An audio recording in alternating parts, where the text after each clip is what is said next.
Beastmaster terhebat. Bab 631. Setelah semua persiapan selesai, Li Qian tidak membuang waktu lagi dan mengeluarkan bubuk obat yang telah disiapkannya sebelumnya. Ini adalah bubuk obat yang telah ia persiapkan sebelumnya, dibuat dengan mencampur Lei Yingqiao, Zilei Guo, dan Lei Gongteng dengan perbandingan 1:2 banding 1. Obat dalam bentuk bubuk dapat lebih baik melepaskan potensi evolusi Thunder Sparrow, dan jauh lebih efektif dibandingkan mengonsumsi bubuknya secara langsung. Soal skill Electric Shock yang melampaui batas level, sudah tidak perlu dipertimbangkan lagi. Waktu kami mengirimnya ke Thunder Beast Taming University untuk evolusi, mereka sudah membantu kami melatihnya. Biarkan Lei Ke mendarat dan berdiri tepat di dalam formasi. Melihat Lei Ke dipanggil oleh Wu Yu, Li Qian segera memberi perintah. Melalui kontrak jiwa, Wu Yu mengulangi instruksi Li Qian kepada Lei Ke kata demi kata. Tanpa ragu sedikitpun, Lei Ke segera mengikuti instruksi tersebut dan terbang ke dalam formasi pemanggil petir. Melihat ini, Li Qian mengangguk pelan. Burung pipit guntur ini menunjukkan kepatuhan yang luar biasa, dan pemahaman serta bakatnya cukup baik. Dalam perlombaan Thunder Sparrow, mereka sudah pasti termasuk yang teratas.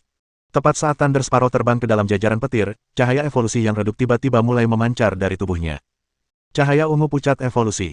Warna ini cukup untuk membuktikan bahwa evolusi berada pada jalur yang benar.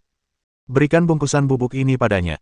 Melihat cahaya samar evolusi yang terpancar dari tubuh Lei Ke, Li Qian melanjutkan perintahnya. Saudara Qian, aku tak menyangka kau punya bakat meracik obat.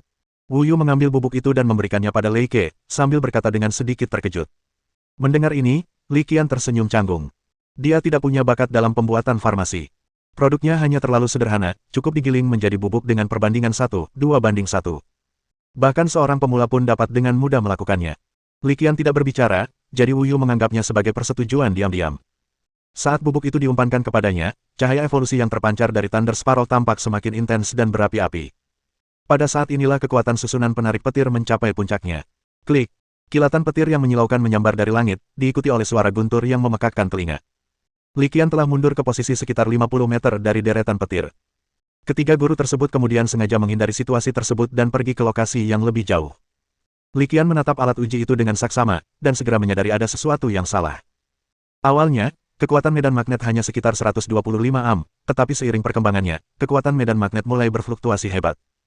Angkanya berfluktuasi antara 100 dan 200, dan pada titik tertingginya, bahkan melonjak hingga sekitar 250. Melihat kekuatan medan magnet berfluktuasi begitu hebat, Li Qian langsung mengerti bahwa hampir mustahil untuk menciptakan kekuatan medan magnet seperti itu secara buatan. Hanya dengan satu lompatan vertikal besar, mesin yang menghasilkan medan magnet akan terbakar. Sekarang tampaknya hal itu hanya dapat dilakukan di alam bebas. Misalnya, rawat taman guntur ini. Saat Li Qian merenungkan hal ini, lebih banyak petir tertarik oleh susunan petir dan turun dari langit. Saat lebih banyak petir mengalir ke tubuhnya, cahaya evolusi di tubuh Lei Ke menjadi lebih intens. Bahkan menunjukkan kecenderungan samar untuk membentuk pilar cahaya. Li Qian berkonsentrasi penuh, tidak berani ceroboh sedikitpun. Langkah ini sama pentingnya. Ia harus menyingkirkan susunan penarik petir saat pilar cahaya terbentuk. Jika tidak, jika petir terus menyambar, daya yang berlebihan dapat merusak fungsi fisik hewan peliharaan dan menyebabkan kegagalan evolusi. Hanya itu saja. Li Qian bergumam pada dirinya sendiri. Tebakannya benar. Setelah disambar petir sekali lagi, cahaya evolusi yang kuat di tubuh Lei Ke tiba-tiba memadat, dan membentuk pilar cahaya. Melihat ini, Li Qian tidak ragu sedikitpun dan segera memanggil Fierce Sky Eagle. Elang langit ekstrim, gunakan kemampuan teleportasi untuk mengambil batu energi. Saat Li Qian memberi perintah, elang penembus langit yang ganas melesat dan muncul di dalam susunan penarik petir. Ia harus mengambil batu energi itu dengan kecepatan yang sangat cepat dan menghentikan rangkaian petir itu, jika tidak, evolusinya akan sia-sia, dan Fierce Sky Eagle pun bisa terluka. Justru karena banyaknya batasan inilah Li Qian memerintahkan Extreme Sky Eagle untuk menjalankan misi ini. Bagaimanapun, teleportasi boleh dibilang merupakan kecepatan tercepat di dunia. Dengan kilatan cahaya, sosok elang penembus langit yang ganas kembali ke sisinya di saat berikutnya. Ia mengeluarkan kedelapan batu energi itu dan menahannya di dalam mulutnya. Bagus sekali. Melihat Fierce Sky Eagle telah menyelesaikan misinya dengan sangat baik, Li Qian langsung memujinya. Saat batu energi itu disingkirkan, susunan penarik petir itu segera meredup. Hanya dalam waktu singkat, kilaunya pun hilang, yang jelas menunjukkan bahwa rangkaian penarik petir tersebut telah gagal. Li Qian menoleh ke arah ketiga guru yang telah minggir dan mengundang mereka, "Guru, kalian boleh datang sekarang." Setelah berevolusi sampai titik ini, sisanya terserah pada Lei Ke sendiri. Tidak perlu lagi menghindarinya.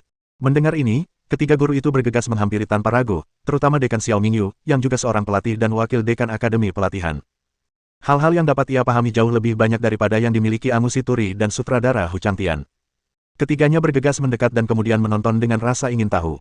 Mereka melihat cahaya evolusi memancar ke langit, mengetahui bahwa evolusi sudah mendekati akhirnya, dan bahwa menyelesaikan evolusi mungkin merupakan kesimpulan yang sudah pasti.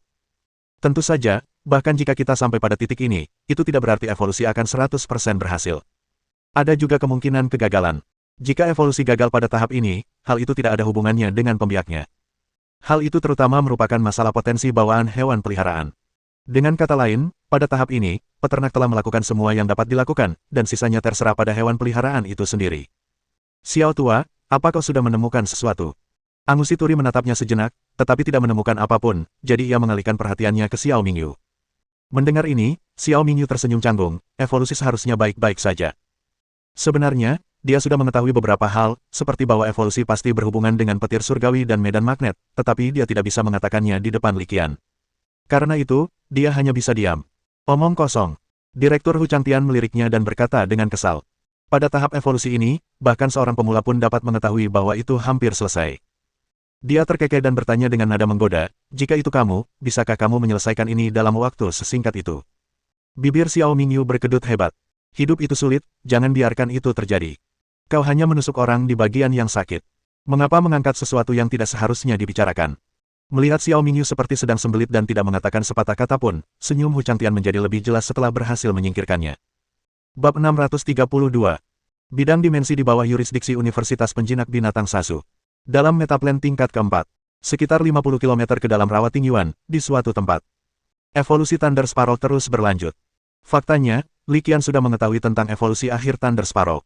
Namun, karena ada 3 guru yang hadir, Li Qian tidak mengatakannya secara langsung. Keenamnya memfokuskan perhatian mereka pada terbitnya sinar cahaya evolusi. Alasan dikatakan ada 6 orang adalah karena Li Qian juga memanggil Mo Xiu. Dengan hadirnya 3 guru tingkat Roh Kudus, tidak perlu ada kekhawatiran tentang keselamatan, jadi Li Qian tidak keberatan memanggil Mo Xiu. Sinar cahaya evolusi yang menakutkan itu tampak amat menyilaukan. Li Qian memperkirakan bahwa itu sedikit lebih rendah daripada naga es dan api, dengan pilar cahaya yang menjulang sekitar 180 atau 190 meter. Setelah melihat seberkas cahaya evolusi yang tinggi dan tebal ini, Li Qian membuat tebakan sederhana. Jika pola pilar evolusi tetap tidak berubah, Thunder Sparrow, setelah evolusinya, seharusnya memiliki potensi yang sedikit lebih rendah daripada naga es dan api. Mungkin sekitar tahap awal Roh Kudus. Hal ini hampir identik dengan deskripsi potensi ras dalam pengetahuan yang ditanamkan. Evolusi Thunder Sparrow-mu tidaklah sederhana. Potensinya setelah berevolusi mungkin jauh lebih besar daripada Plasmatrone. Xiao Mingyu, Wakil Dekan Akademi Penjinak Binatang Universitas Sasu, langsung menyadari sesuatu. Li Qian mengangguk, tidak menyangkalnya, ya, seharusnya lebih tinggi dari tahta plasma. Mengingat evolusi belum selesai, Li Qian tetap relatif konservatif dan tidak membuat pernyataan pasti apapun. Tanpa jeda, ia melanjutkan, setelah berevolusi, potensi ras Thunder Sparrow seharusnya telah mencapai tingkat Saint Spirit, tetapi sayangnya, metode evolusi hewan peliharaan ini sulit untuk dikembangkan. Mengapa? Angusi Turi langsung bertanya setelah mendengar ini. Li Qian melirik ke sekeliling dan berkata dengan nada agak tak berdaya, metode evolusi kedua Thunder Sparrow sangat berbeda dengan Plasmatrone. Persyaratan lingkungannya sangat ketat dan hampir mustahil untuk direplikasi secara artifisial. Saat ini, kami baru menemukan tempat ini. Dengan kata lain, jika kami ingin mengembangkan hewan peliharaan semacam ini dalam skala besar, kami harus mengendalikan tempat ini sepenuhnya. Hei, kukira itu hal yang sulit, tapi ternyata memang seperti ini. Direktur Hu Changtian terkekeh dan berkata, Li Qian, kau tidak perlu khawatir tentang ini sama sekali. Jika metode evolusi Lei Ke memang bisa berevolusi menjadi hewan peliharaan tingkat Sein, Universitas Penjinak Binatang Sasu kita pasti akan mengambil alih tempat ini. Xiao Mingyu menggema dengan ekspresi aneh, nilai metode untuk mengembangkan hewan peliharaan tingkat Roh Kudus yang dapat direplikasi dalam skala besar sudah cukup untuk membuat sekolah ingin menempati tempat berbahaya ini. Setelah mendengarkan kata-kata Xiao Mingyu, Li Qian berpikir sejenak dan kemudian menyadari apa maksudnya. Setelah memikirkannya, saya menyadari bahwa mungkin kelesuan berpikir sayalah yang menyebabkan masalahnya. Dia telah menguasai metode evolusi 2 hewan peliharaan tingkat legendaris, dan secara naluriah merasa bahwa tingkat Roh Kudus tidaklah istimewa. Faktanya, hanya mereka yang berada di level Sein yang dianggap sebagai tulang punggung Universitas Penjinak Binatang. Ambil contoh Universitas Penjinak Binatang Sasu. Dosen seperti Dekan Xiao Mingyu dan Direktur Hu Changtian adalah tulang punggung sejati sekolah ini. Adapun para penjinak binatang legendaris seperti Kepala Sekolah Park, Nenek Go, dan Penatua Ying, mereka adalah pilar Universitas Penjinak Binatang. Karena mereka adalah pilar stabilitas, jumlah mereka tidak banyak. Hal ini sebagian disebabkan oleh kelangkaan hewan peliharaan tingkat legendaris, dan sebagian lagi karena sangat sulitnya menembus penghalang spiritual makhluk tingkat legendaris. Saat semua orang sedang mengobrol, sorotan cahaya evolusi di garis pandang mereka perlahan mulai surut. Evolusinya hampir sempurna, tetapi sudah lengkap. Ini sebenarnya sesuatu yang telah diantisipasi oleh Li Qian. Burung pipit petir Wu Yu memiliki potensi yang cukup tinggi. Li Qian merasakan hal ini segera setelah pilar evolusi terbentuk, dan tahu itu pasti tidak akan gagal. Dan ternyata memang benar apa yang telah diduganya. Setelah cahaya benar-benar redup, seekor elang yang megah dan agung muncul di hadapan Li Qian. Elang ini jelas berbeda dari tahta plasma. Perbedaan yang paling jelas adalah ukurannya, yang secara signifikan lebih besar daripada tahta plasma. Seluruh tubuhnya ditutupi bulu berwarna ungu, membuatnya tampak agung sekaligus mulia. Selain itu, paruhnya dan cakarnya bagaikan logam dan batu, berkilau dengan kilau dingin, dan semuanya berwarna hitam legam. Li Qian menatap hewan peliharaan seperti elang yang melayang di udara, yang lebar sayapnya diperkirakan sekitar 10 meter, dan segera melemparkan True Sight padanya. Di bawah pengamatan, mata penglihatan sejati, informasi hewan peliharaan tipe elang ditampilkan tanpa ada yang terlewat. Nama, elang petir ungu. Atribut, guntur. Peringkat, penguasa level 9. Potensi, Roh Kudus tingkat 3. Keahlian, patak sempurna, cakar sempurna, sayap bajak sempurna, sengatan listrik, limit break, sambaran petir, sempurna, serangan cepat sempurna, sambaran petir, master guntur mengamuk, mahir kilatan petir, mahir cincin petir, mahir meriam elektromagnet pemula keahlian utama, guntur penghancur pemula keahlian utama, badai magnetik guntur pemula, sambaran petir super pemula. Saat melihat informasi atribut Purple Lightning Eagle, bahkan Li Qian, yang menganggap dirinya memiliki ketenangan yang baik, tidak dapat menahan ekspresi gembira. Atribut dari Purple Lightning Sky Eagle ini benar-benar tingkat atas. Dalam beberapa hal, ia tidak lebih lemah dari naga es dan api dengan potensi roh kudus tingkat ke-6, dan bahkan mungkin lebih unggul. Dalam situasi ini, hanya ada satu kemungkinan, yaitu bahwa potensi elang langit petir ungu ini luar biasa tinggi. Li Qian terus menggunakan jalan di depan sebagai alasan, berharap datang kerawat tinggiwan ini untuk melakukan penelitian. Sekarang tampaknya jalan di depan mungkin benar-benar ada. Mungkin tidak mungkin kita dapat menemukan jawabannya dalam waktu singkat. Li Qian, cepatlah dan bagikan informasinya dengan kami. Tak satu pun dari ketiga guru itu memiliki bakat untuk melihat informasi hewan peliharaan, jadi mereka semua menjadi tidak sabar setelah melihat bahwa evolusinya telah selesai. Tanpa ragu, Li Qian memproyeksikan informasi mengenai Purple Lightning Eagle ke layarnya menggunakan gelang pintarnya. Desis. Ketika informasi tentang Purple Lightning Sky Eagle dirilis, keempatnya, termasuk Mo Ziyu, tidak dapat menahan diri untuk tidak terkesiap. Informasi ini benar-benar mengejutkan mereka. Atribut Purple Lightning Sky Eagle benar-benar melampaui ekspektasi mereka, hampir terlalu mewah untuk menjadi kenyataan. Bagaimana mungkin ini hanya potensi roh suci tingkat 3? Angusituri tak kuasa menahan diri untuk bergumam dalam hati, potensi roh suci tingkat 3, bagaimana mungkin dia menguasai 2 jurus pamungkas dan 1 jurus super di tahap ini? Xiao Mingyu juga berkata dengan tatapan rumit di matanya, sejujurnya, jika bukan karena potensinya yang sedikit lebih rendah dan fakta bahwa tidak ada kemungkinan untuk menembus level legendaris, aku akan memberikan slot kontrak terakhir kepada binatang peliharaan ini. Li Qian mendengarkan kata-kata dekan Xiao Mingyu tetapi tidak memasukkannya ke dalam hati. Perkataannya sebagian besar berisi sanjungan. Perlu dicatat bahwa penjinak binatang tingkat Sein sering meninggalkan satu slot kontrak kosong sebagai persiapan saat mereka mencoba menerobos ke tingkat legendaris. Mereka bahkan tidak akan mempertimbangkan hewan peliharaan yang tidak memiliki potensi legendaris atau potensi tingkat Sein yang tinggi. Tidak peduli seberapa hebatnya atribut Purple Lightning Sky Eagle, hal itu tidak dapat mengubah fakta bahwa ia memiliki potensi sebagai Sein Spirit pada tahap awal perlombaan. Bagaimana mungkin Din Xiao mempertimbangkannya? Tentu saja, hal ini tidak berlaku bagi para penjinak binatang yang tahu bahwa mereka tidak mempunyai harapan untuk menerobos dan hanya ingin meningkatkan kekuatan mereka yang sudah ada. Jika tidak, sebagian besar penjinak binatang akan memilih hewan peliharaan berpotensi tinggi dan memanfaatkan terobosan hewan peliharaan tersebut untuk melihat apakah mereka dapat menembus belenggu kekuatan spiritual legendaris. Saat semua orang mendesah penuh emosi, ekspresi Angusituri tiba-tiba berubah. Tanpa ragu sedikit pun, dia segera mengarahkan binatang peliharaannya, Flame Prison Lord, untuk melihat ke arah gumpalan awan gelap yang mendekat dengan cepat dari cakrawala. Jelas, awan gelap yang mendekat dengan cepat ini tidak biasa. Bab 633. Melihat Angusituri menatap dengan hikmat ke arah awan gelap yang mendekat dengan cepat, perhatian Li Qian segera tertuju kepada awan gelap itu, lalu dia mengalihkan pandangannya ke lokasi awan gelap itu. Apa ini? Tanya Li Qian bingung. Meskipun ia tidak pandai bertarung, ia tahu bahwa awan gelap ini jelas tidak normal. Awan itu tidak melayang secepat awan gelap pada umumnya. Ia seperti organisme hidup. Makhluk itu luar biasa. Pasti ada binatang peliharaan yang sangat kuat bersembunyi di balik awan gelap. Angusituri, dengan pengalaman tempurnya yang sangat kaya, langsung menyadari petunjuknya. Melalui kekuatan spiritualnya, dia telah merasakan bahwa binatang peliharaan di dalam awan gelap itu luar biasa, kemungkinan besar binatang peliharaan tingkat Sein. Pekik. Tepat ketika perhatian semua orang tertuju pada awan gelap yang mendekat, elang langit petir ungu, yang masih berputar-putar di udara, tiba-tiba mengeluarkan serangkaian teriakan tajam. Melalui kontrak jiwa, Wu Yu merasakan emosi elang petir ungu. Ia menatap Li Qian dan berkata dengan nada mendesak, "Saudara Qian, situasinya tidak biasa." Saya bisa merasakan elang petir ungu sedang gelisah. Wanita bersayap itu juga menunjukkan kecemasan di wajahnya dan melanjutkan, ia takut, seolah-olah telah bertemu musuh alami, sementara pada saat yang sama ia samar-samar menyampaikan semacam kerinduan dan harapan khusus. Li Qian sedikit bingung dan tidak mengerti apa yang ingin dikatakan Wu Yu, jadi dia hanya bertanya, apa yang diharapkan. Wu Yu memejamkan mata dan dengan hati-hati merasakannya.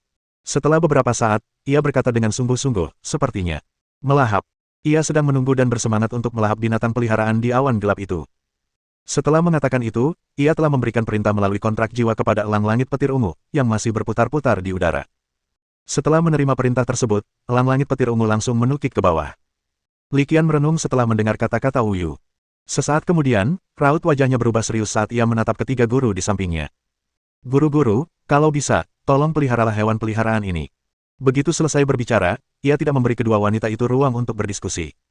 Ia melambaikan tangan dan menempatkan Mo Ziyu dan Wu Yu ke dalam ruang penjinakan binatang. Pertarungan akan segera dimulai, dan membiarkan Mo Ziyu dan Wu Yu tetap di sisinya hanya akan menciptakan dua celah lagi, yang sama sekali tidak perlu. Jadi, meskipun kedua wanita itu terus-menerus mengeluh dan menggerutu di ruang penjinakan binatang, ia tidak menunjukkan belas kasihan. Di sisi lain, ketiga guru segera mengeluarkan perintah, menginstruksikan 3 hewan peliharaan tingkat Sein untuk menyerang awan gelap di udara. Pada saat yang sama, Dekan Xiao Mingyu dan Direktur Hu Changtian memanggil 2 binatang peliharaan lagi. Li Qian sangat mengenal salah satunya. Itu adalah binatang peri awan yang pernah dilihatnya saat kerusuhan di kota Moyuan. Terlebih lagi, Li Qian dapat dengan jelas merasakan bahwa binatang abadi awan ini tidak lebih lemah dari yang dimiliki Dekan Chong Mingshan sebelumnya, dan bahkan mungkin lebih kuat. Di sisi lain, ada seorang kenalan lama, Ho Penekan Gunung. Namun, dibandingkan dengan Ho Penekan Gunung milik Tetua Ying, Ho ini jauh lebih lemah. Li Qian langsung mengerti apa yang sedang terjadi. Alasannya sama. Perbedaan individu. Potensi Shen Sanhou hanya berada di puncak level Roh Kudus. Pak Tua Ying, mungkin ia memiliki semacam keberuntungan dan pertemuan luar biasa, yang memungkinkannya menembus batas atas potensinya dan maju ke level legendaris. Sedangkan Shen Sanhou lainnya, mereka mungkin tidak seberuntung itu. Jelaslah bahwa Shen Sanhou karya sutradara Hu Changtian hanyalah Shen Sanhou biasa, yang belum menembus batas potensi spesiesnya, dan harapan untuk menembusnya di masa mendatang mungkin tidak besar. Level legendaris berbeda dari level kekuatan lainnya. Sangat sulit untuk melintasi ranah utama, menembus batas potensi ras, dan mencapai level legendaris. Setelah Direktur Hu Changtian dan Dekan Xiao Mingyu memanggil Shen Sanhou dan Yun Xianbis, mereka segera memberi perintah agar tidak bergabung dalam pertempuran di garis depan, tetapi menjaga bagian belakang dan melindungi Li Qian dan ketiga guru. Li Qian sama sekali tidak terkejut. Para veteran berpengalaman seperti ketiga guru itu tahu betul tindakan apa yang harus diambil dalam situasi apapun.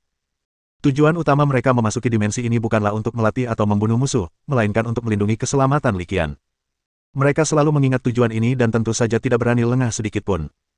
Jangan lupa, mungkin ada anggota sekte yang bersembunyi di balik bayangan, mengawasi kita dengan saksama. Jika terjadi kesalahan dan Li Qian terluka, mereka akan dimintai pertanggungjawaban. Dengan perlindungan 2 binatang peliharaan tingkat Sein, keselamatan mereka sama sekali tidak perlu dikhawatirkan. Dalam situasi seperti ini, baik Li Qian maupun ketiga guru memusatkan perhatian mereka pada pertempuran yang akan datang. Sang penguasa Inferno melancarkan serangan pertama. Sebagai hewan peliharaan humanoid, ia mengulurkan tangan dan meraih, lalu sebuah pedang raksasa muncul di telapak tangannya. Pedang besar ini sangat istimewa. Ini bukan pedang besar fisik, tetapi pedang besar menyala yang seluruhnya terbuat dari api. Ia mengangkat pedangnya dan menebas udara, melepaskan aura pedang merah berbentuk bulan sabit yang ditembakkan langsung dari badan pedang, salah satu keahlian Flame Lord Flame Slash. Tebasan api, disertai suara mendesing angin yang dipotong, melesat dengan kecepatan yang luar biasa cepat, momentumnya bagaikan petir, tajam dan tak terhentikan. Suara mendesing. Energi pedang merah tua seakan merobek langit, membelahnya menjadi 2 dan membelah awan gelap menjadi 2. Binatang peliharaan yang bersembunyi di balik awan pun terungkap. Ternyata itu adalah seekor hewan peliharaan berbentuk ular aneh, panjangnya 100 meter, melingkar dan terbang, dengan sepasang tanduk tajam seperti taring di kepalanya. Li Qian menatap dengan saksama, lalu menyadari bahwa dia tidak mengenali ular raksasa yang terbang di udara, tetapi tidak masalah, ada orang lain yang mengenalinya. Dekan Xiao Mingyu tampak curiga dan berkata dengan nada bingung, itu ternyata ular Yao. Ular Yao adalah hewan peliharaan potensial tingkat Sein tipe air, dan dilihat dari penampilannya, ular Yao ini seharusnya sudah tumbuh ke bentuk lengkapnya dan mencapai tingkat legendaris. Kenapa dia ada di sini? Ini rawa taman guntur. Bukankah seharusnya lebih dari 90% hewan peliharaan di sini adalah hewan peliharaan bertipe petir? Inilah yang membuat Xiao Mingyu bingung. Li Qian juga agak bingung, tetapi dia tidak peduli dengan keraguannya saat ini, karena melalui kontrak jiwa dengan Wu Yu, dia telah merasakan kegelisahan dan keinginan dari Purple Lightning Sky Eagle. Seperti yang dikatakan Wu Yu, elang langit petir ungu sangat takut pada ular Yao di udara, namun ia juga dipenuhi keinginan untuk melahapnya. Pada saat ini, Li Qian juga merasakan bahwa bahkan setelah diserang oleh keterampilan Flame Prison Lord dan menjadi sasaran provokasi yang sangat serius, tatapan sang ular tetap tertuju pada Purple Lightning Sky Eagle di udara. Tatapan itu seolah-olah ia telah menemukan kelezatan tak tertandingi yang harus ia lahap. Adegan ini membuat Li Qian memikirkan beberapa hal. Di alam dimensi, memang ada beberapa hewan peliharaan yang sangat istimewa. Hewan peliharaan ini seringkali berpasangan, dan selama mereka saling melahap, mereka bisa mendapatkan keuntungan besar, dan bahkan mungkin bisa terbang ke langit dan menyelesaikan transformasi mereka. Situasi Zidian Tianying dan Yao She saat ini mengingatkan Li Qian pada skenario ini. Jika memang demikian, maka keinginan Zidian Tianying untuk Yao She dapat dimengerti. Oleh karena itu, Li Qian semakin yakin bahwa ia harus mempertahankan ular Yao tingkat Sein ini. Ia ingin melihat transformasi seperti apa yang akan terjadi jika elang langit petir ungu melahapnya. Bab 634. Ledakan. Pertarungan dimulai dengan cepat. Penguasa penjara api humanoid, anjing api 9 Netherworld berbentuk anjing, dan burung ilahi langit biru berbentuk angsa, 3 hewan peliharaan tingkat Sein, bertarung melawan ular Yao dalam pertarungan 3 lawan 1, dan mereka mendominasi seluruh pertarungan. Meskipun Yao She juga memiliki kekuatan roh suci pada tahap awal, dengan keuntungan tambahan berupa bakat penjinak binatang milik penjinak binatang, ia jauh lebih unggul daripada burung ilahi langit biru, yang juga berada pada tahap awal roh suci. Gemuruh. Pertarungan terus berlanjut dan menjadi sangat sengit, dengan segala macam keterampilan meledak di dekatnya, menciptakan hembusan angin dan memperlihatkan kekuatan yang mengerikan. Meskipun ular itu berada dalam kondisi kacau dan mengamuk, naluri bertarungnya masih utuh. Setelah menyadari bahwa ia bukan tandingan ketiga hewan peliharaan penguasa penjara api, ia segera mengubah targetnya dan melepaskan jurus, melesat ke arah Li Qian dan rekan-rekannya yang tak jauh darinya. Untungnya, para guru memiliki pandangan jauh ke depan. Zhen Sanhou memimpin dan menghantamkan tinjunya ke tanah. Seketika, sebuah dinding tanah muncul dan menghalangi, panah gelombang mengamuk yang ditembakkan Yao She. Kekuatan, Raging Wave Arrow, sungguh mengerikan. Panah itu menghantam dinding tanah dan mengeluarkan suara, gemuruh. Melihat hal ini, Li Qian sama sekali tidak khawatir. Benar saja, tebakannya benar. Meskipun getaran dahsyat datang dari dinding tanah, getaran itu tidak menunjukkan tanda-tanda akan menembus pertahanan dinding.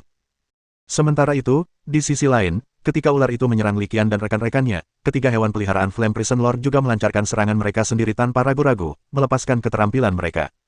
Keterampilan yang luar biasa kuat itu menghantam ular itu dengan tepat, membuat tubuh besarnya terpental. Meskipun Yao She adalah hewan peliharaan tingkat Sein dengan vitalitas yang sangat menakjubkan, ia masih tidak mampu menahan 3 serangan dari hewan peliharaan tingkat Sein lainnya dan langsung terluka parah. Mungkin karena luka-lukanya, makhluk ini mendapatkan kembali sebagian kecerdasannya saat menghadapi krisis hidup atau mati.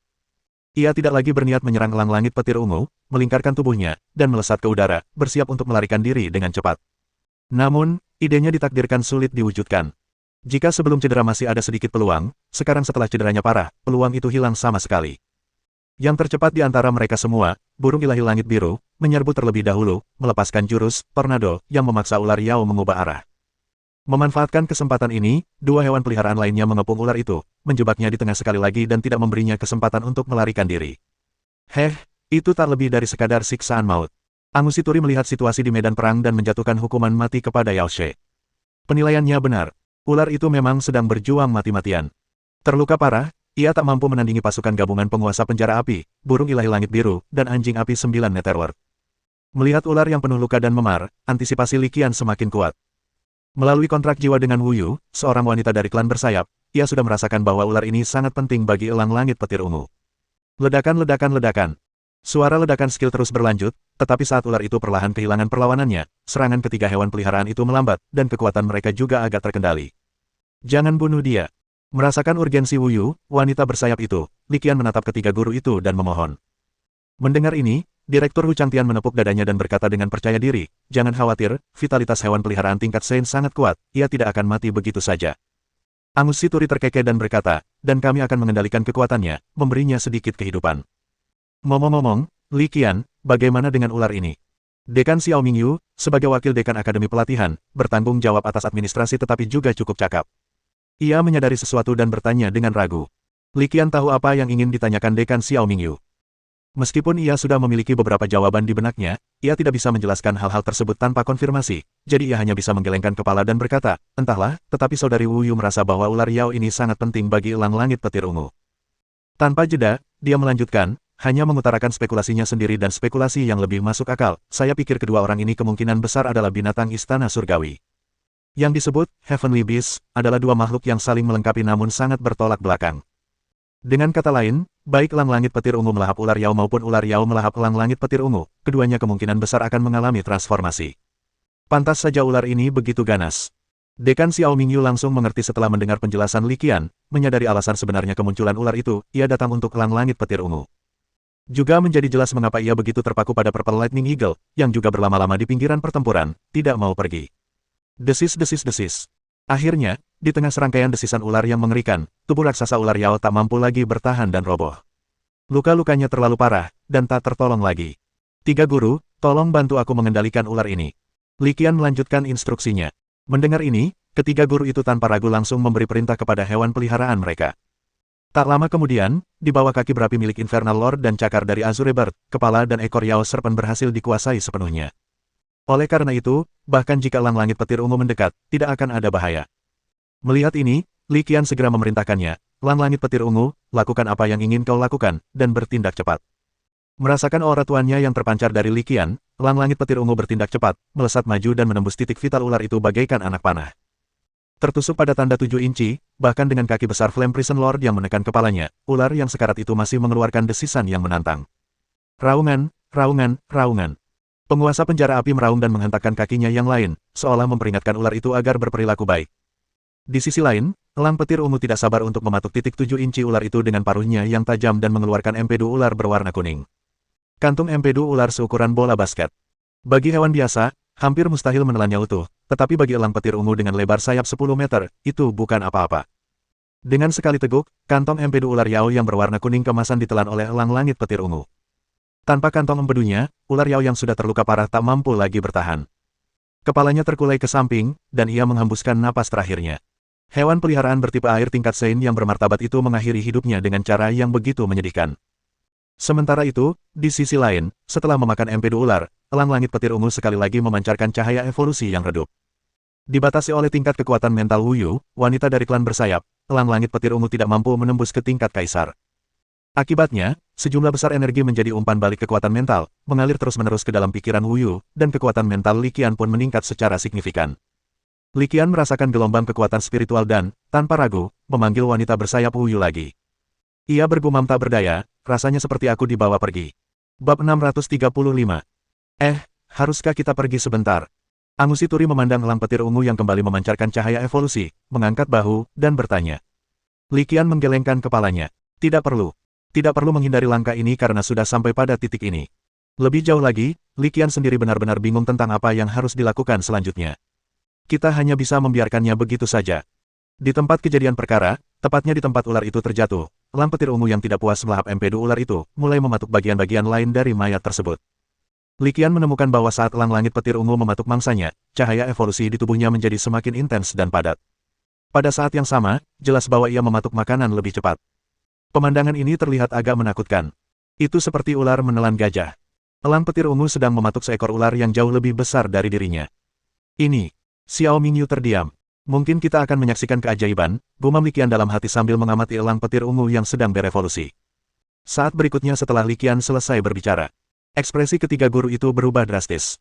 Li Qian langsung menyadari sesuatu dan segera mengangkat tangannya untuk melihat gelang pintarnya. Ketika dia melihat gugusan titik-titik merah yang padat di dalamnya, dia merasakan seluruh tubuhnya mati rasa. Wow, bagaimana mungkin ada begitu banyak makhluk luar biasa? Li Qian tak dapat menahan diri untuk berseru. Sutradara Hu Changtian melirik elang langit petir ungu yang tengah berevolusi. Li Qian langsung mengerti maksudnya. Sebenarnya, ini adalah satu-satunya kemungkinan. Makhluk luar biasa ini pasti tertarik dengan aura evolusi elang langit petir ungu. Tentu saja, ada kemungkinan mereka tertarik dengan bangkai ular tersebut. Namun, bagi Li Qian dan kelompoknya, tidak ada perbedaan antara keduanya. Ini semua adalah hal yang perlu mereka lindungi sekarang. Ini agak merepotkan. Sutradara Hu Changtian memperhatikan setidaknya 100 makhluk luar biasa dalam indranya, dan alisnya berkerut tanpa sadar. Tingkat kekuatan mereka tidak terlalu tinggi, jadi itu bukan masalah besar. Xiao Mingyu tersenyum, tidak terlalu mempermasalahkannya. Bahkan sebelum dia selesai berbicara, dia telah memerintahkan burung ilahi langit biru untuk melancarkan serangan pertama. Bila angin yang mengerikan itu menghujani tanpa henti, menciptakan kawah yang dalam dan mengubah tanah menjadi reruntuhan. Di tanah yang busuk itu, bangkai-bangkai binatang piaraan yang menyerupai ular, bangkai-bangkai binatang piaraan yang menyerupai kalajengking, dan bangkai-bangkai binatang piaraan yang menyerupai cacing tanah terus bergejolak. Kebanyakan hewan peliharaan ini bertipe petir, beberapa bertipe petir tanah, atau petir air. Mereka diserang oleh Storm Feather Blade, versi biasa milik Azure Sky Divine Bird. Meskipun mereka tidak mati, mereka semua berada di ambang kematian. Jelas, bagi Azure Bird, berurusan dengan binatang peliharaan ini seperti menggoreng ikan. Tak ada satupun hewan peliharaan yang mengancamnya. Memang benar demikian. Setelah Zhen Sanhou dan Yun Xianshu bergabung, semakin mudah bagi mereka untuk mendominasi. Namun, tidak ada satupun dari ketiga guru itu yang ceroboh. Mereka semua adalah petualang berpengalaman yang telah mengalami pertempuran yang tak terhitung jumlahnya, jadi tentu saja mereka tidak akan membuat kesalahan konyol apapun. Dengan demikian, pertempuran, atau lebih tepatnya pembantaian sepihak, akhirnya berakhir setelah berlangsung sekitar setengah jam. Semua hewan peliharaan yang menyerbu kehilangan kemampuan bertarungnya. Beberapa terluka parah dan diambang kematian, sementara yang lain mati begitu saja. Selama setengah jam ini, seberkas cahaya evolusi naik ke udara lagi, dan Li Qian menyaksikan semuanya, yang membuatnya agak gembira dan penuh harap. Kali ini, aku sungguh menantikannya. Ini tidak seperti evolusi sebelumnya. Bahkan Li Qian sendiri tidak tahu jenis hewan peliharaan apa yang akan berevolusi. Segala sesuatu adalah masalah kebetulan. Akan sangat sulit untuk ditiru. Terlebih lagi, Li Qian sangat curiga bahwa itu bukan hanya elang petir ungu. Jika ular menjadi pemenang terakhir dan elang petir ungu dilahap, ular tersebut seharusnya juga dapat menyelesaikan transformasi terakhirnya.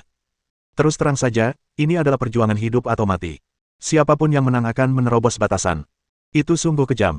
Untuk meniru evolusi ini, tahap akhir pemeliharaan binatang Gu sangatlah penting. Dari dua binatang peliharaan, hanya satu yang dapat bertahan hidup. Fokuskan pikiran Anda dan berhentilah memikirkan replikasi dan evolusi untuk saat ini. Li Qian memfokuskan perhatiannya pada elang langit petir ungu yang telah berevolusi. Saat bakat penjinakan binatangnya, Eye of True Sight diaktifkan, informasi mengenai hewan peliharaannya ditampilkan di hadapannya. Nama, Taiwu, jenis elang. Atribut, guntur. Peringkat, penguasa level 9. Potensi, legendaris. Keahlian, patak sempurna cakar sempurna, sengatan listrik penghancur batas. Teknik pamungkas, guntur penghancur, mahir teknik pamungkas, badai magnetik guntur, mahir, serangan guntur super, mahir, serangan guntur super pemula transformasi ilahi, spesial. Nama, Taiwu, seperti ular. Atribut, air. Peringkat, penguasa level 9. Potensi, legendaris. Keahlian, panah air, sempurna pistol air, sempurna meriam air, sempurna pusaran air, sempurna gelombang bergelombang, sempurna panah gelombang mengamuk, master doa hujan, master awan melambung, master keahlian utama, gelombang mengamuk pemula keahlian utama, hancurkan naga air pemula, meriam air super pemula transformasi ilahi, spesial. Melihat elang langit petir ungu yang terbang di udara, ukurannya menjadi 2 kali lipat, lebar sayapnya mencapai 20 meter, tubuhnya ditutupi sisik, dan memiliki sepasang tanduk tajam di kepalanya, tetapi ciri-ciri lainnya tidak banyak berubah, Li Qian tidak tahu harus berkata apa untuk sesaat. Atau lebih tepatnya, ia tidak bisa lagi disebut elang petir ungu, tetapi harus disebut Taiwu. Atributnya terlalu kuat. Ia bahkan dapat dengan bebas beralih di antara berbagai bentuk. Dalam bentuk elang, elemennya adalah petir. Dalam bentuk ular, elemennya adalah air.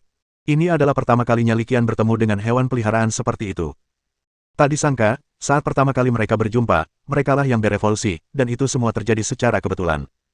Saat memeriksa informasi yang ditampilkan, Li Qian menemukan bahwa wujud Taiwu yang seperti ular juga memiliki kemampuan luar biasa, menguasai 2 keterampilan pamungkas dan 1 keterampilan tingkat super. Keadaan pikiran ini mengingatkan Li Qian pada binatang mitos kuno yang disebut Kunpeng dari kehidupan sebelumnya di Tiongkok. Melayang di angkasa bak burung rok, memasuki lautan bak kun. Saat Li Qian merenung, rasa ingin tahu muncul di hatinya. Ia langsung memberi perintah kepada hewan peliharaan yang masih berputar-putar di udara, Taiwu, gunakan skill transformasi ilahi. Di udara, Taiwu menerima perintah tersebut dan tubuhnya tiba-tiba memancarkan seberkas cahaya. Kemudian, yang membuat semua orang tercengang, wujudnya tiba-tiba berubah menjadi ular piton raksasa dalam sekejap mata. Ular piton itu 7 atau 8 bagian mirip dengan ular Yao, tetapi tampak lebih agung dan mendominasi. Mengaum. Ular piton raksasa itu meraung, namun suara yang dikeluarkannya bukanlah desisan ular, melainkan raungan yang mirip dengan suara harimau. Taiwu melayang dan menari di udara. Dalam sekejap mata, awan kabut mengepul di sekelilingnya, dan sosoknya muncul dan menghilang dalam kabut, tampak seperti naga dewa. Ketiga guru itu sangat terkejut dengan apa yang mereka lihat sampai-sampai rahang mereka hampir ternganga. Bab 636. Ketiga guru itu tercengang ketika melihat Taiwu berubah dari bentuk elang menjadi bentuk ular. Apa-apaan ini? Bahkan dapat beralih antar bentuk dengan bebas. Terkejut, Angusituri tidak dapat menahan diri dan berkata, "Cepat, Li Qian, bagikan informasi hewan peliharaan itu kepadaku." Mendengar ini, Li Qian tidak ragu-ragu dan segera menyalin informasi hewan peliharaan tersebut dan mengirimkannya ke gelang pintar Angusituri.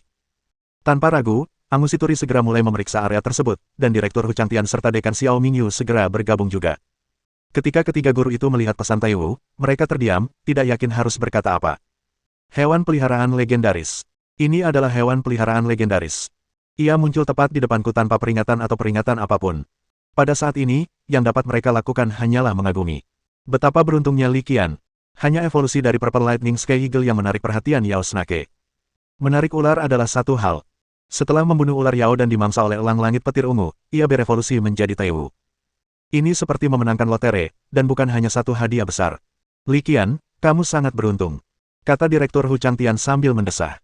Mendengar ini, Dekan Xiao Mingyu tak kuasa menahan diri untuk menggelengkan kepala. Ini bukan sekadar keberuntungan. Jika Li Qian tidak menguasai metode evolusi elang petir ungu, Taiwu hanyalah fata morgana. Jadi, pada akhirnya, keberuntungan juga merupakan bagian dari kekuatan, Amusi Turi menimpali. Setelah setuju, Amusi Turi melanjutkan, Li Qian, bakatku dalam menjinakkan binatang buas adalah jimat spiritual 5 elemen. Mantra ini bisa memberikan bonus kepada binatang buas apapun yang memiliki salah satu dari 5 elemen. Taiwu memiliki atribut air. Bisakah kau membantuku mengembangkannya? Li Qian terkejut dengan perubahan topik pembicaraan Amusi Turi yang tiba-tiba. Apakah manik sempoa ini harus diputar secepat itu? Hampir saja mengenai wajah Li Qian. Li Qian, jangan dengarkan omong kosongnya. Taiwu adalah hewan peliharaan dengan atribut petir dan air. Membantunya berevolusi sama sekali membuang-buang bakat hewan peliharaannya. Bakatku adalah kuat yang dapat meningkatkan kekuatan tempur hewan peliharaan dengan atribut apapun. Mengembangkannya untukku adalah hal yang paling mendesak. Direktur Hu Changtian langsung kesal setelah mendengar kata-kata Amusi Turi. Hu tua, apa maksudmu? Amusi Turi langsung marah dan melotot. Melihat keduanya akan bertengkar, Dekan Xiao Mingyu tidak hanya tidak mencoba menengahi, tetapi malah memperkeruh suasana dengan berkata, kenapa kalian tidak bertarung saja? Siapapun yang menang akan mendapatkan hak kontrak prioritas. Melihat ini, Li Qian tersenyum getir, guru, tidak perlu begitu. Masalah ini masih jauh dari selesai. Fakta bahwa saya mampu mengembangkan Taiwu murni karena keberuntungan. Saya kebetulan bertemu ular Yao, dan saya juga mengandalkan ketiga guru saya untuk menghadapi ular Yao ini. Li Qian menghela napas dan berkata, apakah kita bisa menemukan ular Yao kedua masih belum diketahui. Kalau elang langit petir ungu, jelas tidak masalah. Tapi kalau Taiwu, kepercayaan dirinya pasti kurang. Amusi Turi tampak acuh tak acuh. Tidak apa-apa, bantu saja aku mengembangkan elang langit petir ungu. Jangan khawatir, aku akan menyiapkan Thunder Sparrow sendiri. Soal apakah nanti bisa berevolusi menjadi Taiwu, kamu tidak perlu khawatir. Aku bisa mengurusnya sendiri. Sutradara Hu Changtian menimpali di saat yang tepat, saya tidak percaya bahwa bahkan jika kita membalikkan Rawa Ting Yuan, kita tetap tidak akan menemukan ular Yao kedua. Itu saja. Amusi Turi menambahkan, mari kita lihat siapa yang menemukan ular itu terlebih dahulu. Pendekatan picik seperti ini bukanlah solusi. Cara terbaik adalah memahami mekanisme evolusi ular Yao. Dekan Xiao Mingyu menggelengkan kepalanya, jelas tidak setuju dengan metode evolusi ini. Li Qian mengangguk setuju. Kata-kata Dekan Xiao Mingyu sangat bijak dan bijaksana. Jika Anda ingin terus mengembangkan Taiwu, menguasai metode evolusi Yao She adalah solusi jangka panjang. Dalam hal ini, kami mungkin harus menaruh harapan padamu, Li Qian, kata Dekan Xiao Mingyu sambil mengalihkan pandangannya ke Li Qian. Li Qian, jangan menatapku seperti itu. Saat ini, aku punya tugas penelitian lain yang harus diselesaikan, dan aku jelas tidak punya waktu untuk mempelajari ular Yao. Li Qian mengangkat bahu lalu memberikan saran pribadi saya, Akademi Kultivasi Sekolah kita bisa melakukan penelitian pendahuluan. Kalau mereka bisa menemukan solusinya, itu akan ideal. Kalau tidak bisa, saya yang akan turun tangan. Mendengar ini, Xiao Mingyu mengangguk setuju, itu juga bagus. Integrasikan semuanya dulu itu hal yang baik. Pasti ada basis penelitian atau basis budidaya di seluruh negeri yang mempelajari Yao Shi. Jika kita bisa mengintegrasikannya, kemajuannya mungkin bisa dipercepat. Li Qian tersenyum dan menyetujui ide Xiao Mingyu. Baik itu elang langit petir ungu, elang langit yang sangat ganas, maupun roh laut pasang surut, semuanya adalah materi kultivasi yang pertama kali ditemukan Li Qian di tempat lain, dan kemudian disempurnakan. Li Qian sangat berpengalaman di bidang ini. Cara ini tentu saja merupakan jalan pintas yang bisa diikuti. Setelah berdiskusi singkat dengan ketiga guru, Li Qian mulai memeriksa kemajuannya sendiri. Pertama, ada Wu Yu, wanita bersayap yang telah membentuk kontrak jiwa dengannya. Ketika berevolusi menjadi elang langit petir ungu, ia dibatasi oleh tingkat kekuatan spiritual Wu Yu dan hanya bisa bertahan di puncak kekuasaan sang penguasa. Wanita bersayap itu menerima umpan balik evolusi, dan tingkat kekuatan mentalnya meningkat ke tingkat ke-7 sang penguasa. Li Qian menduga, jika bukan karena kendala mental yang dipaksakan oleh Wu Yu, wanita dari klan bersayap, elang langit petir ungu pasti bisa naik ke peringkat kaisar tingkat menengah. Pada akhirnya, ia terjebak di puncak dominasi. Ini adalah evolusi pertama. Evolusi kedua bahkan lebih dibesar-besarkan. Kalau tidak ada kendala mental, menembus level Roh Kudus tidaklah mustahil. Namun, ia akhirnya terjebak di puncak alam penguasa. Energi yang terkumpul langsung mengalir kembali ke kekuatan spiritual Wu Yu, seorang wanita dari klan bersayap, mendorong kekuatan spiritualnya ke puncak alam penguasa, bahkan melampauinya. Namun, pada titik ini, level Wu Yu diblokir oleh Li Qian lagi. Hal ini dapat dianggap sebagai kelemahan yang tidak dapat dihindari dari kontrak jiwa. Kita semua sejahtera bersama, dan kita semua menderita bersama. Selain umpan balik peningkatan level yang dibawa oleh Wu Yu, seorang wanita dari klan bersayap, umpan balik dari misi evolusi elang langit petir ungu juga segera memasuki tubuh Li Qian setelah misi tersebut selesai. Dengan pendekatan bercabang dua ini, kekuatan mental Li Qian kini telah mencapai puncak level overload. Tentu saja, seperti Wu Yu, peningkatan semacam ini terpaksa dicabut, dan fondasi mereka agak goyah. Bahkan, karena kekuatan mental mereka meningkat terlalu cepat, mereka berdua mengalami gangguan pencernaan dan merasa pusing. Di samping peningkatan kekuatan mental dan kebugaran fisik, mendapatkan kembali poin prestasi menjadi 21 adalah keuntungan hebat lainnya. Li Qian bahkan merasa seperti terkunci dalam pertarungan dengan Blackjack, setelah mencapai target beberapa kali. Bab 637. Evolusi Taiwu ini dapat digambarkan sebagai seekor binatang yang mencapai pencerahan, dan penjinak binatang yang naik ke surga. Baik Li Qian maupun Wu Yu mendapat banyak manfaat. Keduanya telah mencapai puncak level overload dalam hal kekuatan mental.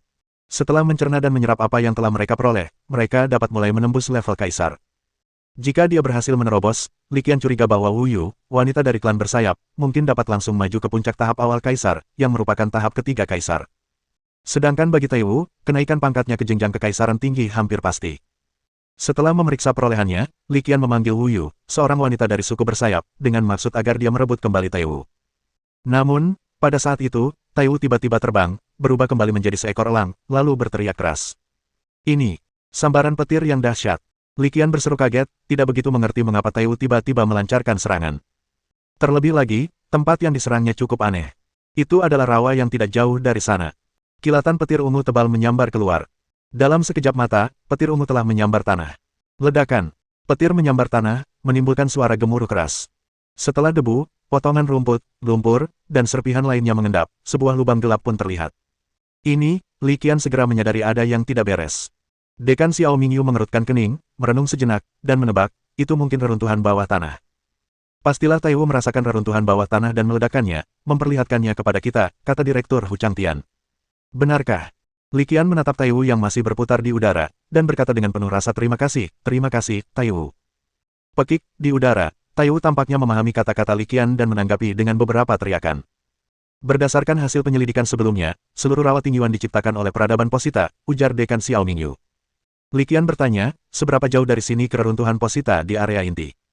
Dekan Xiao Mingyu melirik gelang pintarnya. Tidak terlalu jauh. Dari sini, hanya 30 km ke selatan. Pertempuran di sini tadi sangat keras, mereka mungkin sudah menemukan kita. Tepat saat dia selesai berbicara, sesosok besar tiba-tiba muncul di rawa yang jauh, itu adalah seekor katak raksasa.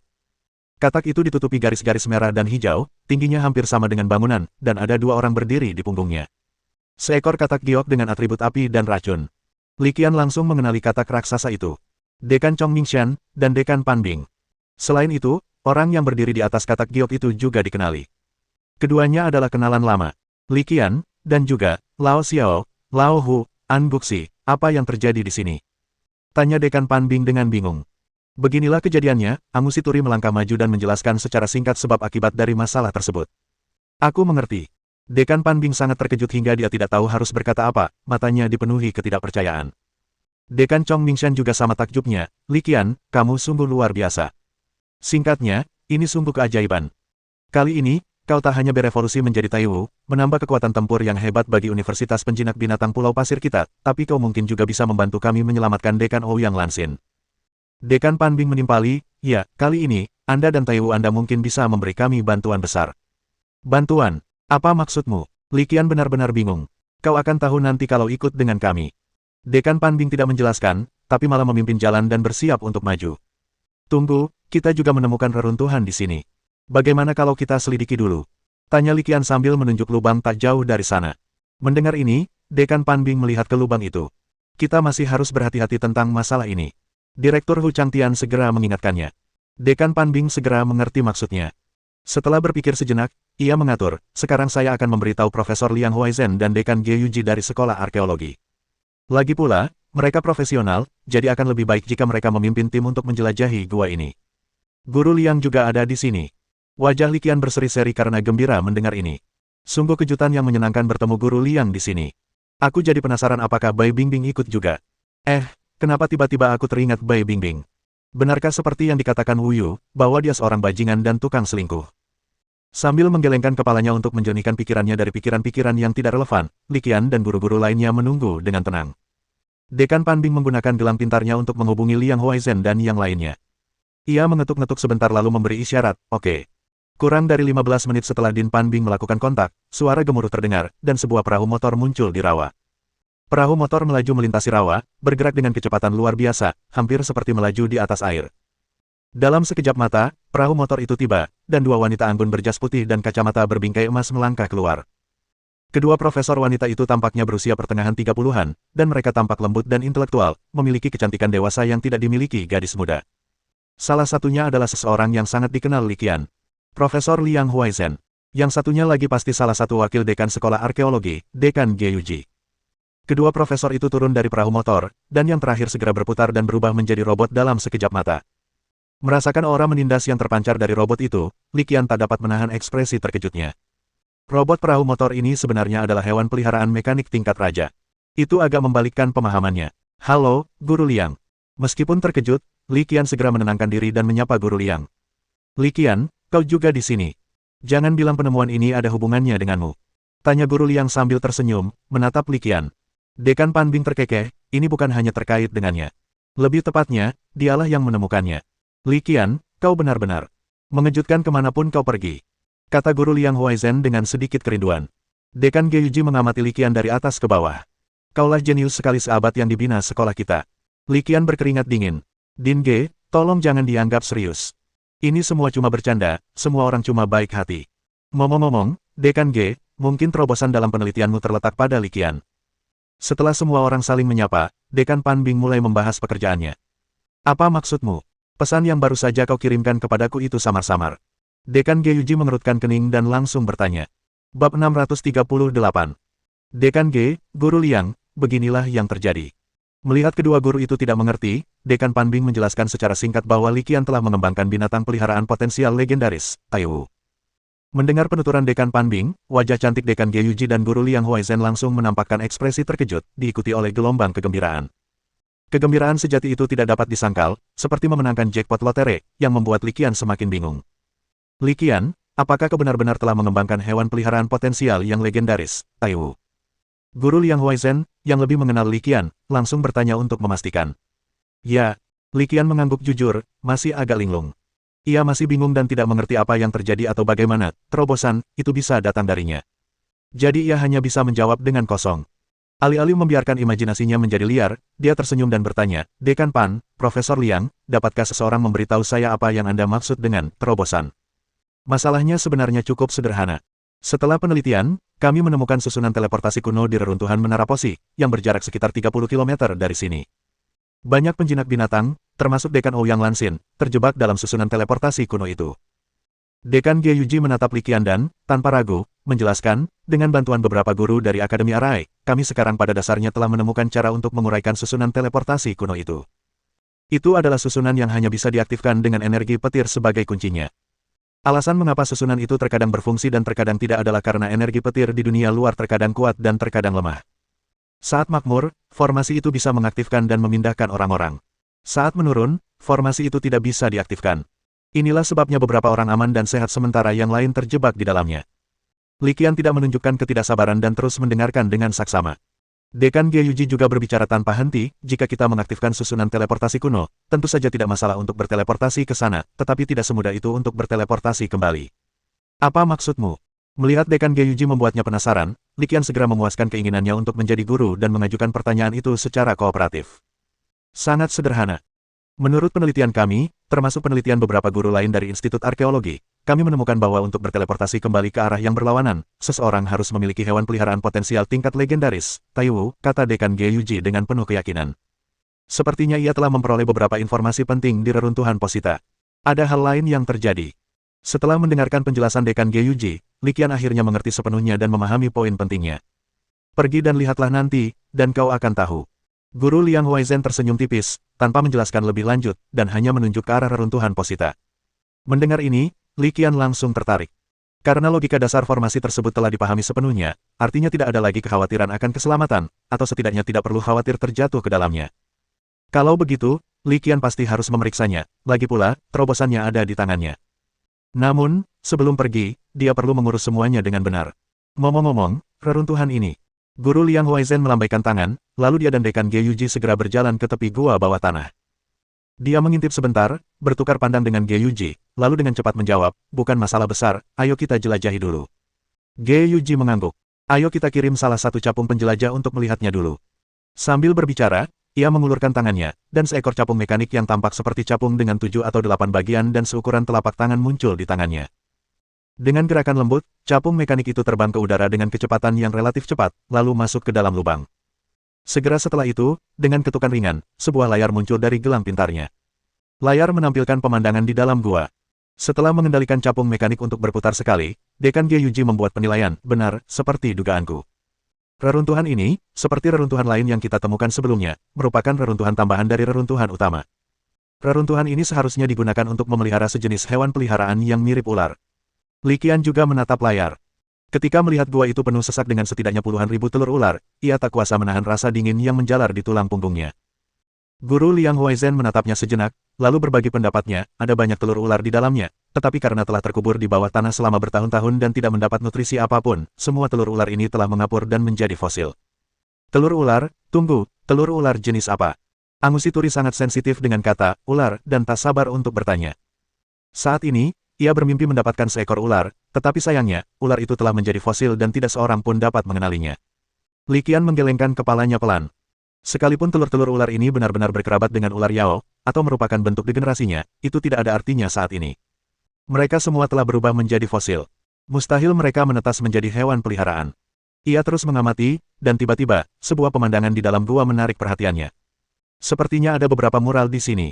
Suruh capung eksplorasi untuk pelan-pelan. Aku ingin melihat lebih dekat. Seharusnya tidak ada bahaya di dalam. Ayo kita masuk dan mengamati, saran Guru Liang Huaizhen, sambil menunjuk langsung ke bagian dalam gua. Kau yakin? Dekan Xiao Mingyu langsung menatap dengan tatapan curiga. Bukannya dia tidak percaya pada Guru Liang Huaizhen, tapi keselamatan Li Qian terlalu penting, dan tidak ada tindakan berisiko yang diizinkan. Jangan khawatir, kami tidak akan membiarkan anak-anak kesayanganmu dari akademi membahayakan diri mereka sendiri. Dekan Ge Yuji tahu apa yang dikhawatirkan Dekan Xiao Mingyu, jadi dia melambaikan tangannya untuk meyakinkannya. Tak lama kemudian, semua orang kecuali Angusi Turi yang tetap berada di luar untuk berjaga, memasuki gua. Gua itu cukup besar, lapang, dan terbuka. Kelompok itu menggunakan senter yang kuat untuk menjelajahi bagian dalamnya, dan tak lama kemudian Li Qian menemukan mural yang baru saja dilihatnya di layar. Ia fokus dengan saksama dan teliti pada isi mural tersebut. Ular giok, ular piton gelombang bergelombang, dan terakhir ular Yao, ini seharusnya menjadi jalur evolusi yang lengkap. Setelah mengamatinya sejenak, Li Qian menghela napas panjang, lalu menggelengkan kepalanya dengan sedikit penyesalan. Sayangnya, banyak tempat telah terkorosi dan lapuk, dan tidak ada jejak yang terlihat. Guru Liang Huaizhen menimpali sambil tersenyum kecut, wajar saja. Lagi pula, 2 era telah berlalu, dan sudah terlalu lama. Tempat ini sebenarnya dianggap relatif terawat baik. Reruntuhan tambahan lainnya bahkan berada dalam kondisi yang lebih buruk. Hampir tidak ada informasi yang terlihat di dalamnya. Kita hanya bisa samar-samar melihat bahwa mural itu seharusnya merekam informasi evolusi sejenis hewan peliharaan yang mirip burung. Mendengar ini, pikiran Li Qian terpacu, dan tanpa sadar ia berkata, informasi evolusi yang terukir pada relik itu kemungkinan besar berasal dari elang langit petir ungu. Bab 639. Di dalam reruntuhan yang terlampir, Li Qian dan Guru Liang Huaizhen dengan hati-hati memeriksa isi mural. Isi mural-mural ini mungkin terbatas manfaatnya bagi orang lain. Namun, bagi Li Qian, mural-mural ini memiliki makna yang luar biasa. Ia memiliki sentuhan keemasan, yang memungkinkannya menarik kesimpulan dari satu contoh ke contoh lainnya. Melalui konten mural-mural ini, ia dapat mengumpulkan inspirasi secara bertahap, yang pada akhirnya mengarah pada perubahan kualitatif melalui akumulasi kuantitatif. Tentu saja dia tidak akan pernah mengatakan hal seperti itu. Setelah berjalan-jalan dan membuat beberapa catatan, Ge Yuji menggelengkan kepalanya lalu berkata dengan santai, ayo pergi. Aku sudah mencatat semua data mural yang kubutuhkan. Tidak ada gunanya lagi di sini. Ayo kita pergi ke lokasi reruntuhan utama. Li Qian mengangguk. Ia tidak banyak bicara, hanya dia mengikuti rombongan itu keluar dari gua. Begitu Li Qian dan kelompoknya meninggalkan gua bawah tanah, Angusi Tuli segera menghampiri mereka. Li Qian, bagaimana menurutmu? Apakah mural di dalamnya mencatat informasi tentang evolusi ular Yao? Li Qian menggelengkan kepalanya tanpa daya dan membuat semua orang tetap tegang, katanya, satu kabar baik, satu kabar buruk. Katakan padaku dengan cepat, tanya Angus Situri cepat-cepat. Xiao Mingyu memandang Angus Situri dan berkata lebih dulu, kabar baik, mural di dalamnya seharusnya berisi informasi tentang evolusi ular Yao.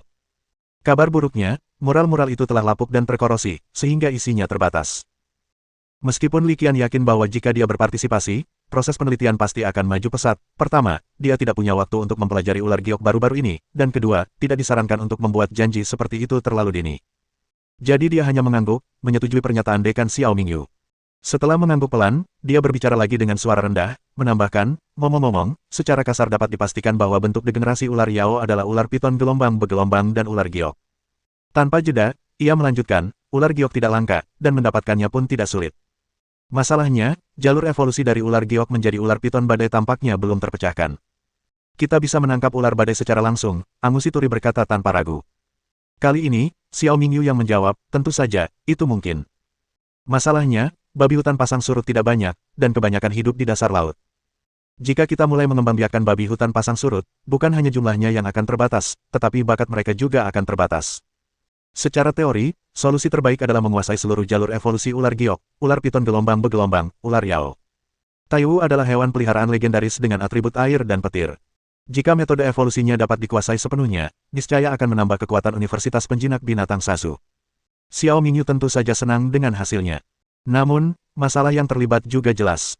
Dia tidak ingin memberi tekanan pada Li Qian hanya karena ekspektasi sekolah, atau lebih tepatnya, pikiran pribadi Angus Situri. Li Qian, bagaimanapun juga, masih seorang pelajar. Setelah memahami pikiran Dekan Xiao Mingyu, Li Qian melambaikan tangannya dan mengganti topik, kita bisa bicarakan ini nanti. Ayo kita pergi ke lokasi reruntuhan utama Posita sekarang. Dia pasti akan mempelajari metode evolusi Taiwu, tidak hanya demi Universitas Penjinakan Binatang Sasu, tetapi juga demi dirinya sendiri. Dalam skala yang lebih besar, ini demi seluruh umat manusia. Jadi, dia sudah punya rencana. Setelah dia menyelesaikan penelitiannya pada naga laut dalam, dia akan memulai penelitian di area ini. Dekan Gyuji juga angkat bicara, menyatakan masalah paling mendesak yang ada, menyelamatkan Dekan Ouyang Lansin sesegera mungkin adalah prioritas utama. Ketika Li Qian mendengar Gyuji menyebut Dekan Ouyang, dia tiba-tiba teringat sesuatu. Dia menghampiri Dekan Panbing, sengaja merendahkan suaranya, dan bertanya, ngomong-ngomong, kudengar kekasih masa kecil Dekan Ouyang juga terjebak di dalam. Siapa namanya? Mungkinkah dia masih hidup? Dia berbicara lembut, berbisik kepada Dekan Panbing. Namun, selain Wu Yu, wanita dari klan bersayap, yang terlemah di antara yang hadir telah mencapai tingkat kaisar. Oleh karena itu, meskipun kata-kata Li Qian dibisikkan, itu tidak berbeda dengan diucapkan di depan umum. Yang mengejutkan semua orang, Li Qian mengangkat gosip pada saat ini, dan ekspresi mereka semua agak aneh. Saya ingin tertawa tetapi berusaha keras menahannya. Dekan Panbing mengerutkan kening canggung dan menjawab dengan santai, 25 tahun telah berlalu, peluang untuk bertahan hidup sangat tipis. Setelah selesai berbicara, ia menambahkan, jangan asal menebak. Kau akan tahu nanti begitu masuk. Sebelum mereka menyadarinya, kelompok itu telah tiba di tujuan. Dekan Gyuji menunjuk ke bagian tembok yang rusak dan reruntuhan di depan, itu dia. Li Qian melirik ke arah tembok dan reruntuhan yang rusak, agak penasaran, aku ingin tahu di mana reruntuhan tambahan lainnya. Guru Liang Huaizhen melihat ke arah lain dan menunjukkan, lanjutkan ke selatan ke arah ini, sekitar 20 km jauhnya terdapat sebuah menara, yang merupakan reruntuhan yang masih utuh. Menurut beberapa informasi yang tersisa, menara itu seharusnya memiliki 10 lantai. Sekarang hanya tersisa 2 lantai pangkalan, dan informasinya hampir seluruhnya hilang. Wu Yu juga melihat tembok-tembok dan reruntuhan yang runtuh. Ia melirik barak-barak logam di antara reruntuhan dan berkata, tempat ini cukup ramai. Melihat ini, Dekan Panbing menghela napas panjang, nadanya tampak tak berdaya, lalu menjelaskan, bukan hanya Dekan Ouyang. Banyak orang lain juga terjebak selama penyelamatan. Orang-orang ini adalah tulang punggung Universitas Penjinak Binatang Sasu kita, dan kita sama sekali tidak bisa membiarkan mereka mati sia-sia di sini. Oleh karena itu, banyak pasukan penyelamat telah dipusatkan di sini. Saat mereka berjalan dan berbicara, mereka segera melewati beberapa barak logam yang jelas merupakan bangunan sementara. Li Qian menatap mesin besar yang dipenuhi rune dan menyerupai ketel uap, di dalam yurt besar yang dikelilingi beberapa barak, dan bertanya dengan rasa ingin tahu, mesin macam apa ini? Tepat ketika Li Qian hendak bertanya, seorang pria parubaya berkacamata berbingkai hitam dan berwajah anggun berjalan menghampiri tanpa tergesa-gesa. Ini adalah alat uji energi petir profesional yang dapat mendeteksi intensitas energi petir tertentu. Dekan Gyuji tersenyum dan menunjuk ke arah pria parubaya yang anggun, lalu memperkenalkannya kepada Li Qian dan Wu Yu. Nama pengunjung itu adalah Xi Xingle, salah satu direktur Akademi RI di Universitas Penjinak Binatang Sasu. Ia telah mencapai prestasi signifikan dalam integrasi mekanika dan formasi RI. Aku akan melihat lebih dekat. Sambil berbicara, Xi Xingle berinisiatif mengajak Li Qian dan yang lainnya berkeliling mesin yang menyerupai ketel uap itu. Li Qian harus mengakui bahwa produk ini, kombinasi teknologi dan hal-hal luar biasa, cukup mengesankan pada pandangan pertama, memberinya kesan deja vu dari novel fiksi ilmiah fantasi dari kehidupan sebelumnya. Lebih lanjut, secara tegas, hewan peliharaan mekanik sebenarnya merupakan kombinasi teknologi dan hal-hal luar biasa. Struktur mekanis internal dan koneksi konversinya memerlukan penggunaan banyak rune array. Bab 640. Setelah mengunjungi peralatan pengujian berbentuk ketel, Li Qian melanjutkan penjelajahan reruntuhan Posita. Setelah berkeliling sebentar, ia menemukan beberapa hal yang tidak biasa. Sambil memandangi reruntuhan yang padat di dekatnya, ia bergumam dalam hati, tempat ini pasti sangat luar biasa di era ketiga. Dekan Gyuji mengangguk lalu menimpali, memang, tidak mudah. Pada era ketiga, tempat ini kemungkinan besar adalah kota kecil, tidak lebih kecil dari pos terdepan saat ini. Angusituri, agak bingung, mengerutkan kening dan bertanya, mengapa Positas membangun kota kecil di rawa Thunder Garden ini? Terlalu absurd. Guru Liang Huaizen menatap Li Qian lalu mengucapkan dua kata dengan acuh tak acuh. Li Qian punya dugaan, tetapi tidak yakin akan keakuratannya, jadi dia terus bertanya, apa maksudmu? Taiwu memiliki tempat yang sangat istimewa di hati masyarakat Bosita. Ia mungkin dewa pelindung atau semacamnya. Seluruh rawa Tingyuan, termasuk kota kecil ini dan dua reruntuhan yang terkait, seharusnya dibangun untuk mengembangkan Taiwu, ujar Dekan Gyuji. Ya, memang seharusnya begitu. Guru Liang Huaizen pun mengangguk. Berdasarkan mural yang tersisa di sini, mereka sebenarnya telah mengonfirmasi beberapa informasi. Mendengarkan kata-kata kedua guru itu, Li Qian langsung memikirkan hal lain, jika tempat ini ada untuk mengolah Taiwu, lalu bagaimana dengan ujung lain dari susunan teleportasi kuno?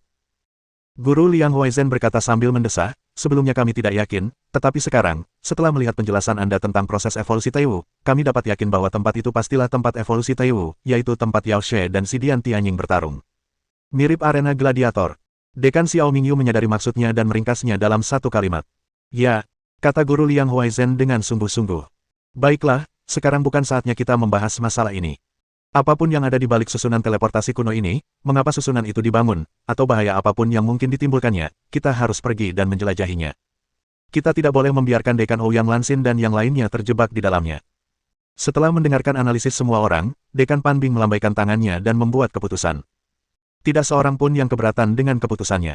Orang-orang yang terjebak di reruntuhan ini bukan hanya Din Ouyang Lansin. Mereka juga termasuk sekelompok penyelamat. Penyelamatan memang diperlukan, tetapi kita perlu mempelajari cara melakukannya, cara melaksanakannya, dan cara memanfaatkannya sebaik-baiknya. Kita tidak bisa bertindak gegabah, ujar pria parubaya yang berbudi luhur, Si Xingle, menganalisis secara rasional. Semua orang setuju dengan pernyataannya. Tak lama kemudian, sekelompok pejabat tinggi sekolah ini duduk mengelilingi meja di barak darurat dan mulai membahas rincian khusus operasi penyelamatan. Li Qian memikirkannya dan menyadari bahwa dia tidak dapat banyak membantu dalam hal ini.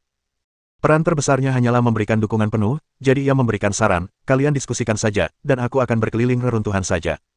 Setelah kalian menemukan rencana penyelamatan yang spesifik, beritahu aku. Apapun yang terjadi, aku akan bekerja sama sepenuhnya. Mendengar ini, Dekan Xiao Mingyu berpikir sejenak, lalu mengangguk, mengisyaratkan Li Qian boleh melanjutkan kunjungannya ke reruntuhan. Li Qian melakukan ini karena dia sadar diri.